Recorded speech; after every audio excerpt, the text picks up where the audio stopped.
अक्सर हम अपने दैनिक जीवन में इस प्रकार के सेंटेंसेस बोलते हैं, जैसे कि वो क्या है ना, मैं वहाँ जाना नहीं चाहता। वो क्या है ना, मैं अपनी कलम लाना भूल गया। दरअसल बात यह है कि वो मुझसे मिलना नहीं चाहती है।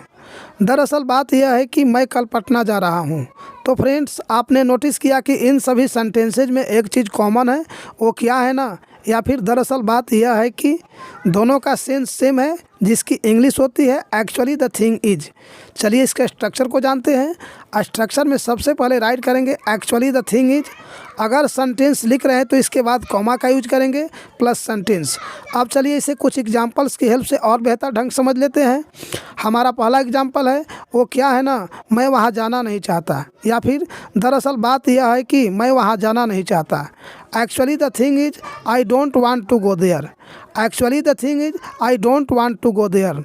नेक्स्ट सेंटेंस इज, वो क्या है ना, मैं अपनी कलम लाना भूल गया। या फिर दरअसल बात यह है कि मैं अपनी कलम लाना भूल गया।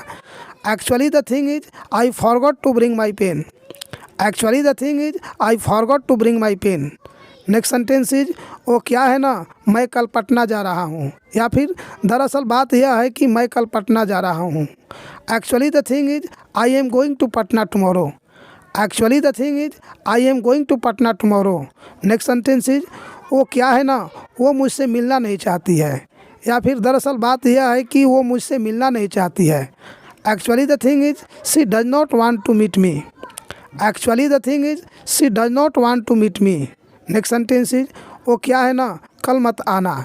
या फिर दरअसल बात यह है कि कल मत आना। Actually the thing is don't come tomorrow.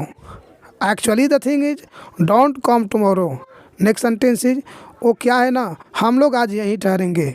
या फिर दरअसल बात यह है कि हम लोग आज यहीं ठहरेंगे। Actually the thing is we will stay here today. Actually the thing is we will stay here today. Next sentence is, वो क्या है ना, पिताजी घर पर नहीं है। या फिर दरअसल बात यह है कि पिताजी घर पर नहीं है। Actually the thing is my father is not at home. Actually the thing is my father is not at home. Friends, एक सेंटेंस आप सभी के लिए, जिसे आपको कि कमेंट बॉक्स में रिप्लाई करना है। वो क्या है ना, उसे सुबह से शाम तक काम करना पड़ता है।